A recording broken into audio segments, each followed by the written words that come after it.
बोलिए सदगुरुदेव की जय। बैठिए। भ्रम रहा सब शब्द में,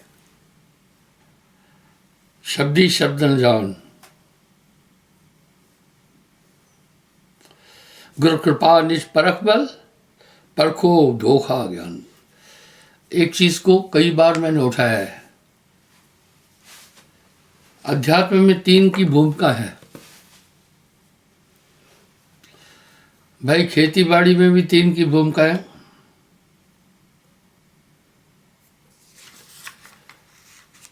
उसमें किसान, जमीन और बीज, तीनों ठीक हो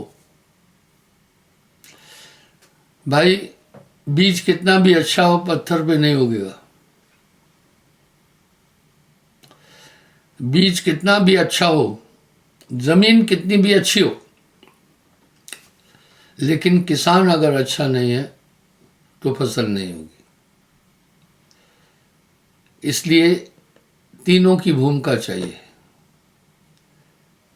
इसी तरह अध्यात्म में तीन की भूमिका है भाई। इस पर एक साहब एक शब्द कह रहे, प्रथम दाता शिष्य भया। पहला दाता शिष्य है। क्यों? जिन तन मन अर्पो शीश, जिसने अपने आप को समर्पित किया। अगर आप तन मन धन समर्पित नहीं करते, नाम नहीं दे सकते थे।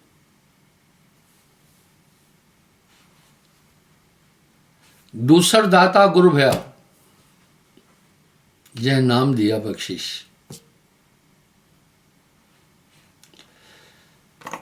आगे एक शब्द में साहब रहस्य बोल रहे हैं, नाम सत्य गुरु सत्य हो। नाम सत्य गुरु सत्य हो। आप सत्य जो होए, तीन सत्य जब एक हो, विष से अमृत है। अब पहला भाई नाम सच्चा। क्या है नाम सच्चा? क्या नाम झूठे भी हैं क्या? यही रहस्य दुनिया नहीं समझ पाई। वाणियों में एक बात आती है,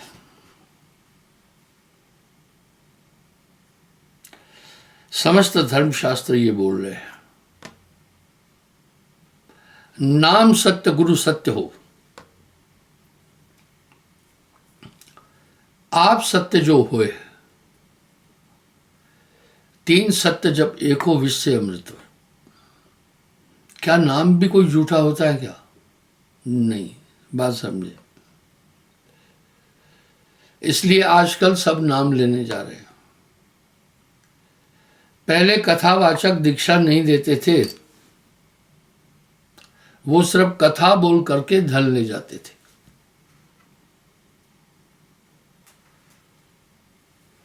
पहले कथावाचक दीक्षा नहीं देते थे, आजकल वो भी नाम देने लगे।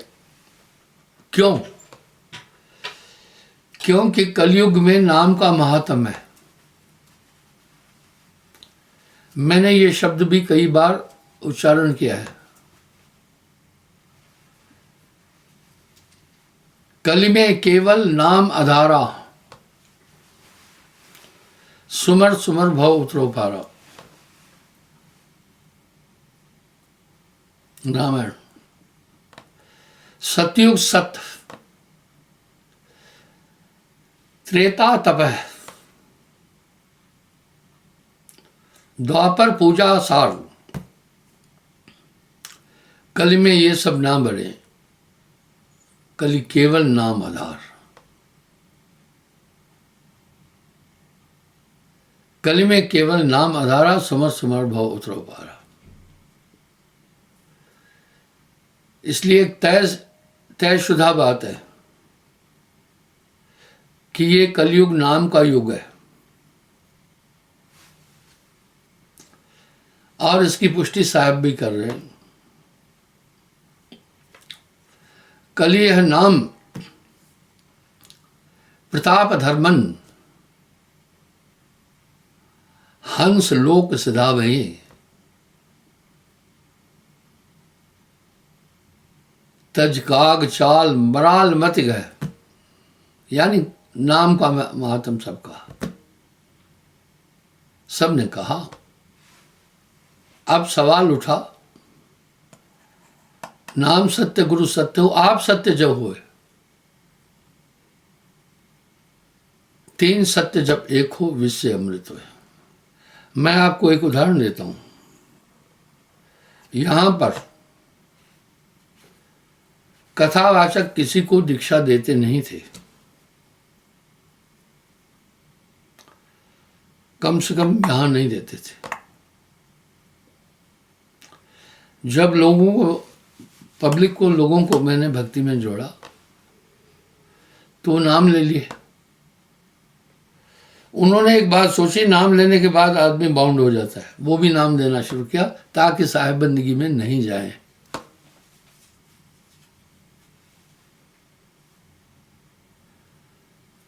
लेकिन अब यहां एक प्रश्न खड़ा हो रहा है, नाम सत्य, गुरु सत्य,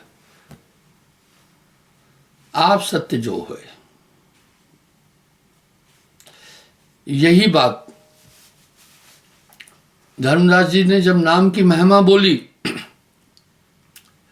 साहब ने धर्मदास से, तो धर्मदास बोले, सहस्त्र नाम जो वेद बखाना, वही नाम के हैं कुछ आना। बोला भाई, वेदों में सहस्त्र नाम है, विष्णु जी के सहस्त्र नाम है, शिव जी के सहस्त्र नाम है, आदि शक्ति के सहस्त्र नाम है। बोला वो तो मैं जप रहा हूं। सहस्त्र नाम जो वेद बखाना, वही नाम के हैं कुछ आना। आप उसी नाम की बात कर रहे हैं, वो तो मैं जप रहा हूं। साहब ने कहा नहीं, नाम विदेह कोई बदला पाए। अब समझिएगा,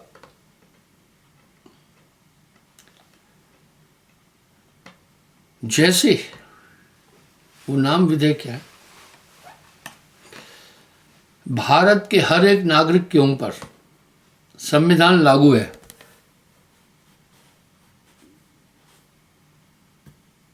हर एक नागरिक पर संविधान लागू है। जो नियम के विरुद्ध चलता है उसको दंड भी लागू है। जेल इसलिए बने हैं, हर जिले में जेल है। सरकार तो भाई नागरिकों के हित के लिए काम करती है। जेल में तो कष्ट है। वो क्यों बनाए?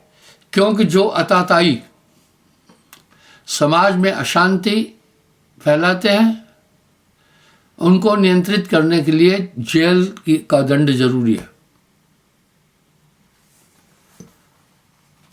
किसी ने कहा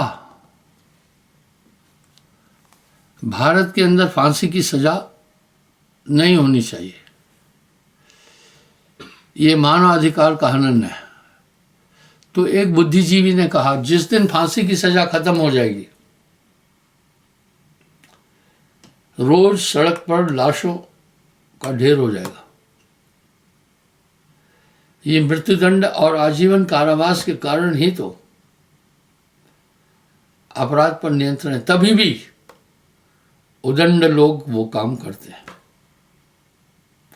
उदाहरण के लिए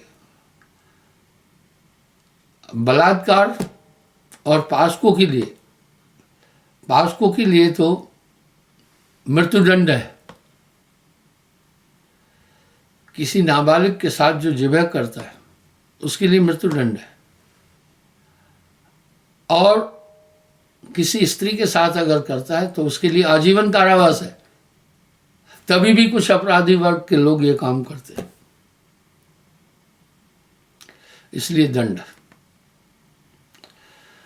तो भारत के हर नागरिक को संविधान का पालन करना पड़ेगा। संविधान ने नागरिक को सुविधाएं दी है, लेकिन जब वो अपराध करेगा तो वो दंड का भागी होगा। इसी तरह सरकारी कर्मचारी के लिए भी नियमावली है।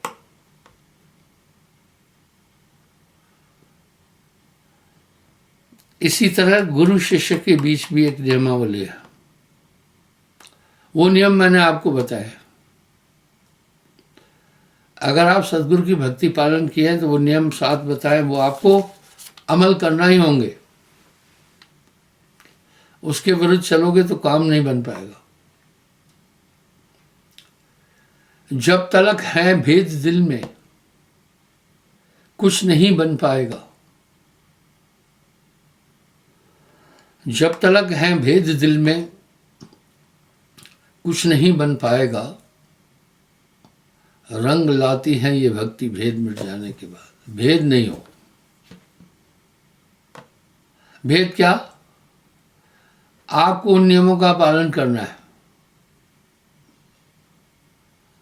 नियमावली तो घर में भी लागू है।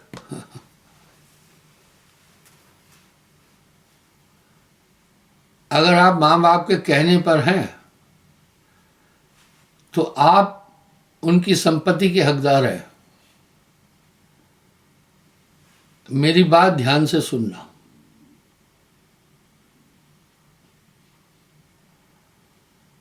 अगर आप उनके विरुद्ध चल रहे हैं तो उस संपत्ति के आप हकदार नहीं हैं। इसके लिए नियम है। क्या नियम है? अगर माँ बाप बूढ़े हो गए, बेटा परेशान कर रहा है क्योंकि बेटा अब जवान हो गया, उसके लिए एक नियम है। माँ बाप अगर उसको बेदखल करना चाहें संपत्ति से, सब चीज से, तो उसको फारगति दे देते हैं। यानी ये मेरा बेटा है, इससे मुझे खतरा है, ये घर में अशांति फैला रहा है, मेरी जान लेना चाहता है, नियम का पालन नहीं कर रहा है, लिहाजा मैं इसको बेदखल करता हूँ। उसको फारगति भी कहते हैं, बेदखल करना भी। मैं आपको उदाहरण देता हूँ। मेरे पास काफ़ी सब्जेक्ट आते हैं, तो मैं उनको कहता हूँ समझाओ बच्चों को, नहीं समझ रहे हैं, मारपीट भी करते हैं। फिर मैं कहता हूँ फारगति दे दो। कोर्ट में कुछ फीस जमा करनी पड़ती है थोड़ी बहुत। अगर बाप चाहे तो उसको फारगति दे देगा कि मैं बेटे को बेदखल कर रहा हूँ, ये अशिष्ट है, मुझे मारता पीटता है, गाली देता है, इससे खतरा है। तो कोर्ट से फारगति हो जाती है, उसको फारगति का सर्टिफिकेट मिलता है। वो बेटा फिर संपत्ति का हकदार नहीं है। वो बेटा फिर संपत्ति का हकदार नहीं है।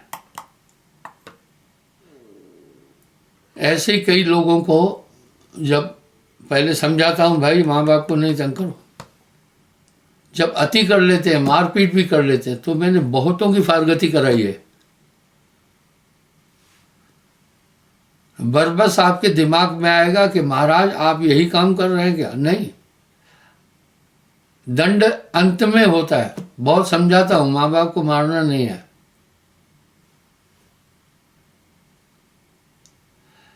अगर बाप मर गया तो पूरी संपत्ति मां की है, यानी पत्नी की है। पत्नी भी चाहे वो भी फारगति दे सकती है। उसके बाद बेटा घर में अगर आए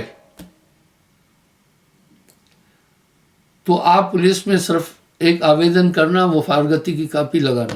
पुलिस डंडे मार मार के घर से भगाएगी उसको। ये ड्यूटी फिर पुलिस की है। उस फारगति में ये मेंशन है। देख लिया ना, अपनी संतान है, अगर घर में नियम के विरुद्ध चल रही है तो उसको भी बेदखल किया जाता है। पर यह बात बहुत कम लोगों को मालूम है। हल हर बात का है।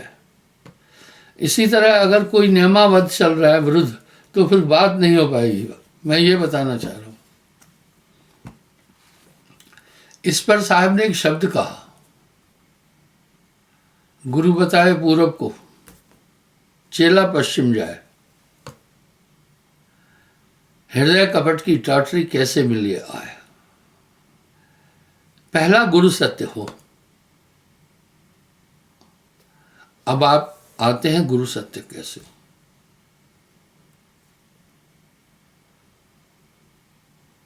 सत्य पुरुष को जानसी तिसका सदगुरु नाम। भाई डॉक्टर दो लोग लगाते हैं,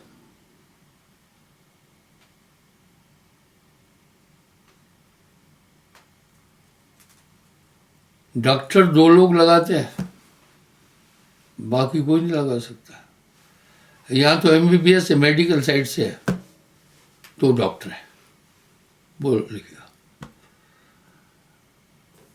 यहाँ तो फिर पीएचडी किया हुआ है। लेकिन आजकल गांव देहात में क्या है पता है, रांजड़ी में भी एक कंपाउंडर है, सब उसको डॉक्टर कहते हैं। वो डॉक्टर नहीं है। सदगुरु कौन है?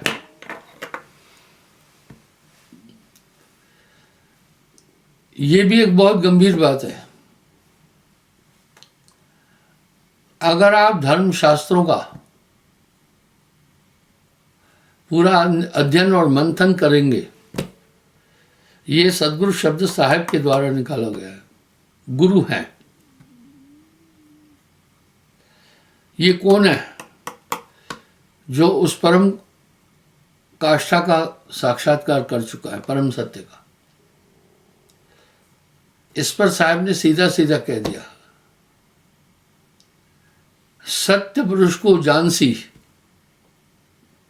तिसका सदगुरु नाम।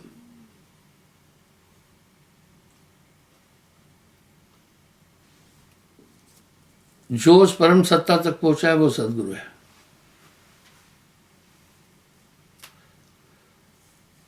अब यहां साहब एक शब्द और कह रहे हैं,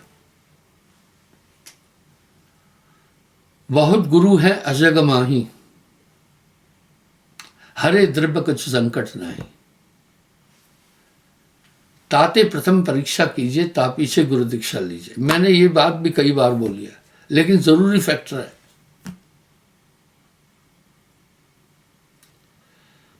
इस पर धर्मदास ने साहब से प्रश्न किया, कैसे सदगुरु चीन पड़ी। बोला हम सदगुरु को कैसे पहचाने। यहां साहब एक उत्तर दे रहे हैं। बोला गुरु के लक्षण कहते हूं, सुनो धीरे से चितला है। अब साहब एक और बात बोले, लक्षण बोलूंगा। जब मैं लक्षण बोलता हूं, दुनिया पूरी मेरा विरोध करती है।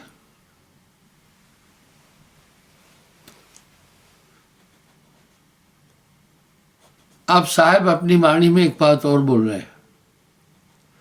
कहता हूं हेला, हेला कहते हैं फरमान को। गुरु का गुरु, चेले का चेला। बोला दोनों के लक्षण बताता हूं,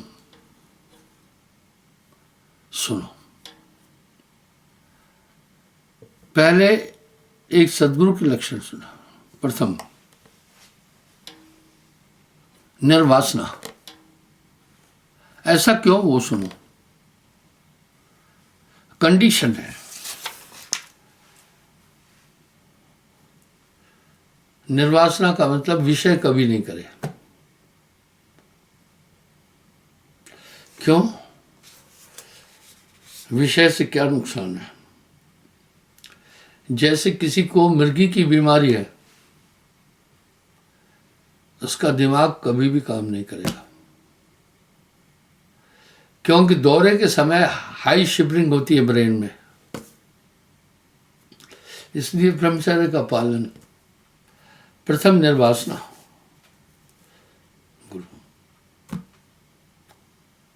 शादीशुदा न हो।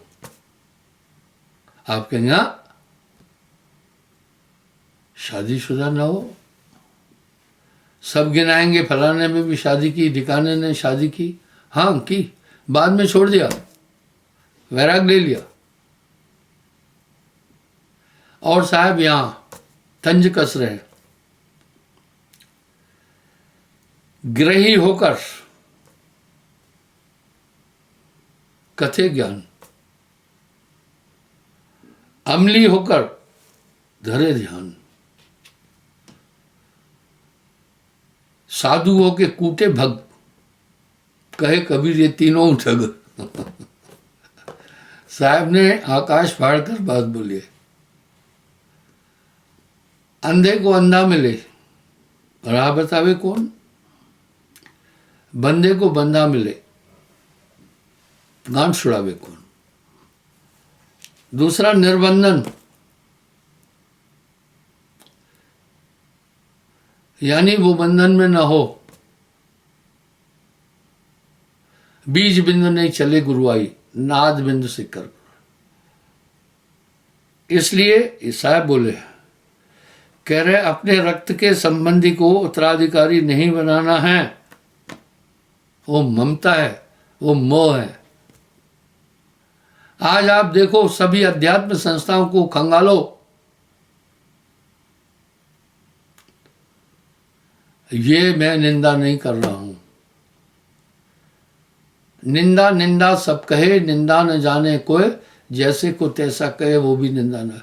सब अपनी गद्दियां भाइयों को, भतीजों को, भांजों को, पोत्रों को, जनानी को, रिश्तेदारों को देके जा रहे हैं। उनका मोह छूटा नहीं। मोह सकल व्याधिन को मूला, तासे उपजत बहुविध सूला, वो न हो, बीज बिंदु नहीं चले गुरुआई, नाद बिंदु से कर गुरुआई। आइए तीसरा, अजाचक भीख नहीं मांगे। आप देख रहे होंगे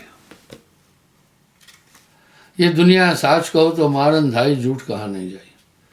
कोई भी हमारे धर्म में धर्म स्थान बनता है, लोग चंदा करते हैं, बड़ी बड़ी संस्थाएं चंदा करती है।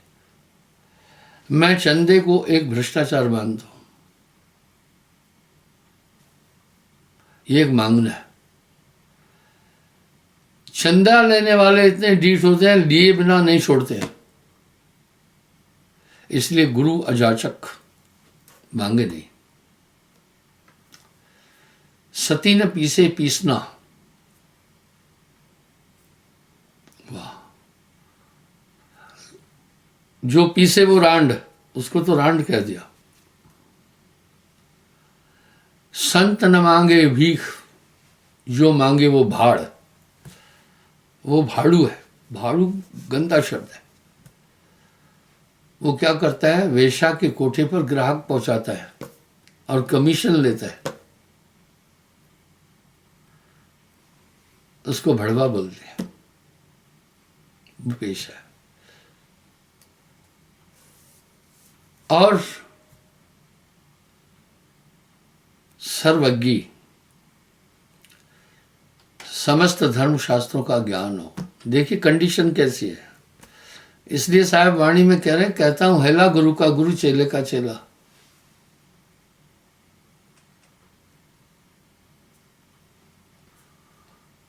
गुरु का गुरु, चेले का चेला।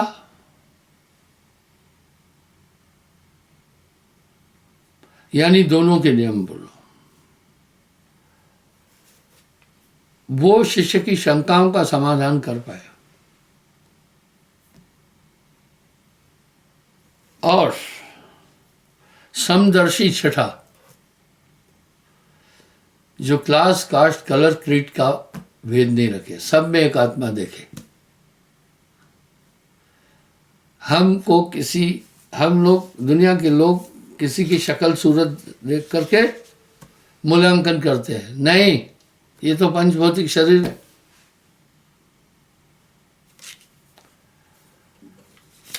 इसलिए वो सदगुरु क्लास कलर कास्ट क्रीट में नहीं जाए, सब में आत्म रूप पहचान।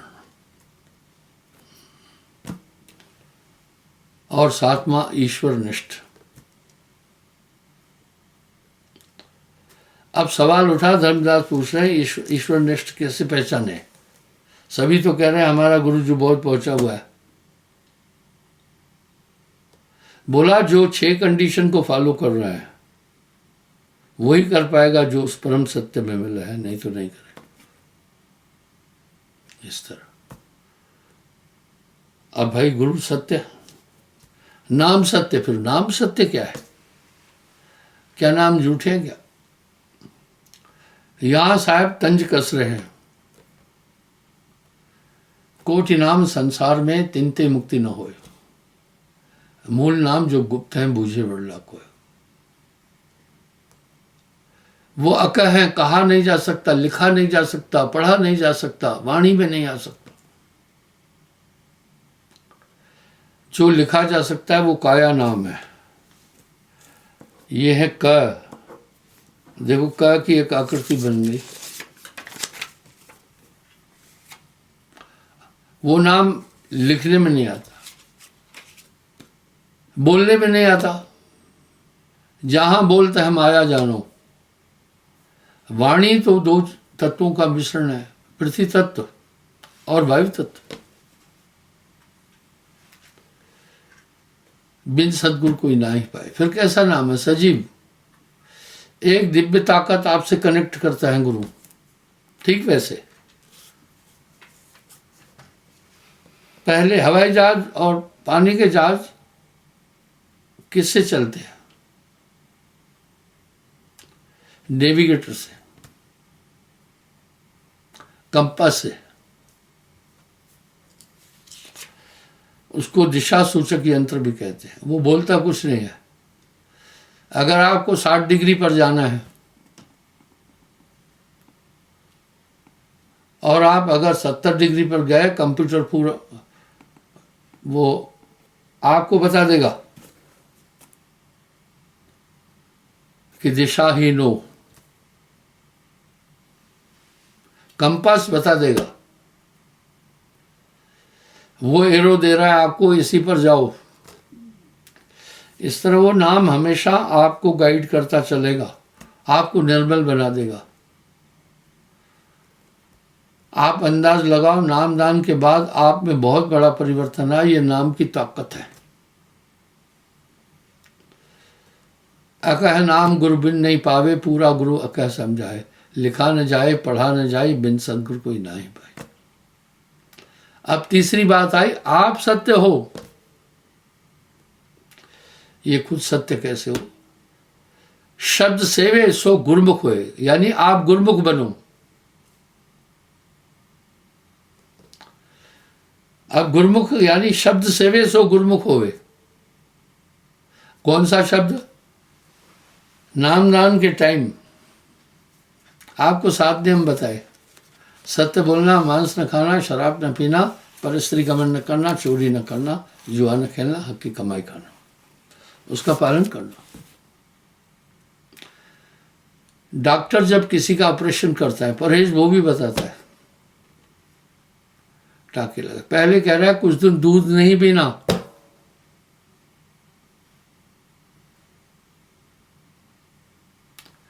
दूध नहीं पीना।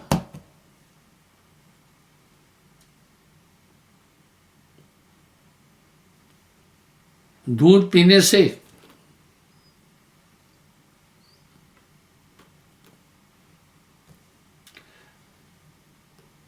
टाकों में पस पड़ जाएगा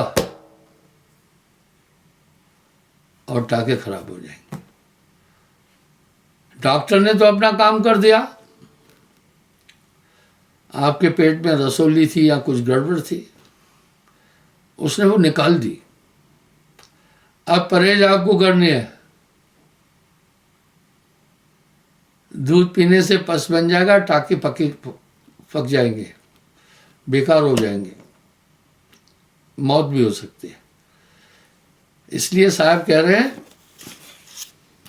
सत्य नाम निज औषधि सदगुरु देई बताया। औषधि रूपत रहे ताकि वेदन जाए, परहेज करना। तीन सत्य जब एक हो, नाम सत्य गुरु सत्य हो, आप सत्य जो होए। तीन सत्य जब एक हो, विश्व अमृत होए, कबीरा विश्व अमृत। तो इस तरह से सदगुरु नाम बताने वाले तुझे लाखों प्रणाम। ऐसे तो हेरा गेरा नत्थू खेरा कोई भी दीक्षा दे देगा। यहां साहब फिर तंज कस रहे हैं, सार नाम गुरु बिन नहीं पावे, पूरा गुरु अकह समझावे। सार नाम विदेश स्वरूपा। इस तरह तीनों की पूर्ण भूमिका है। आगे क्या रहे हैं साहब, कह रहे हैं दोखा प्रथम परखिए भाई, नाम जात कुल कर्म बढ़ाई। भक्ति के 6 कांटे हैं, खटसूल है भक्ति के। पहला जात मद, इस जात का घमंड मत करना, ये फिजूल और बेकार है। जब हमारे धर्मशास्त्र कह रहे हैं आत्मवतम सर्वभूतेषु, सब में एक ही आत्मा है।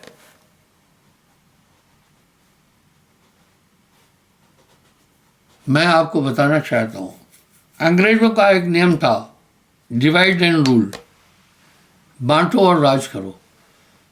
उन्होंने ये जो जातियां हैं इनको अलग अलग कर दिया ताकि आपस में ही लड़ते रहें। मैं उदाहरण देता हूं, इस छुआछूत और भेदभाव ने देश का नुकसान किया है बहुत। हरिजनों में भी बहुत छुआछूत है। तो मैं कह रहा हूं छूत को और जात को निकालो ना अपने अंदर से, सब में आत्म रूप पहचान। वेद तो कह रहा है आत्मतम सर्वभूतेषु, आदमी ने। पहला ये घमंड है। दूसरा है बल मद, भाई ताकत का घमंड नहीं करना। जो बड़े बड़े योद्धा थे उनका अंत भी बड़ा बेकार हो गया। जिनके हिंकारने से धरती कांपती थी धूल में मिल गए। जात का घमंड नहीं करना। अहंकार अज्ञान की उत्पत्ति करता है, जैसे कचरा जल को अशुद्ध कर देता है। और तीसरा है विद्या मद, जो पढ़े लिखे लोग हैं वो कम पढ़े लिखों का मखौल उड़ाते हैं। नहीं करना। जब सब में एक आत्मा है तो कहां तुम बोल रहे हो, हम सब एक ही परमात्मा की संतान। रूप मद, और रूप का बड़ा घमंड है। जो थोड़े देखने में सुंदर है वो दूसरे को प्रयास करते हैं। मत करना, तुम्हारी नाक ठीक है तुमने नहीं बनाई है, तुम्हारी बाकी चीजें ठीक है ये तुमने नहीं बनाई है। इस तरह महंत मद, काफी महात्मा काफी शिष्य है ना, उसका घमंड रखते हैं, नहीं रखना, ये बेवकूफी है। आप देख रहे हैं कुछ महात्मा जेलों में है, उनके लाखों अनुयायी थे, उसको नहीं बचा सके। अब मैं उनका नाम लेना उचित नहीं मानूंगा। आप अपनी सीमा में रहना, इस घमंड में नहीं रहना। इसलिए महंत मद भी होता है। ये खट सूल है भक्ति के। भक्त को इससे बचना है। जब सब में तेरा जलवा समा रहा है तो बात वहां खत्म है। इस प्रकार से ये काया से कोई भी आदमी निकल नहीं सकता है नाम बिना।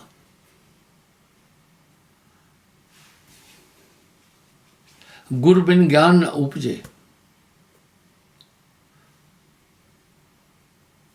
गुर बिन ज्ञान नहीं होता। गुर बिन मिटे न धोख, संशय नहीं खत्म हुआ। गुर बिन मोक्ष न प्राप्त करे, कोटिन करे उपाय। इसलिए गुरु का भी महात्म है, चेले का भी और नाम का भी। साहब का ये शब्द बड़ा सार्थक है। गुरु शिष्य और ईश्वर मिल, कीना भक्ति विवेक, तीनों तिरधारा बनी, आगे गंगा एक कबीरा, आगे गंगा एक। इसलिए संभलना।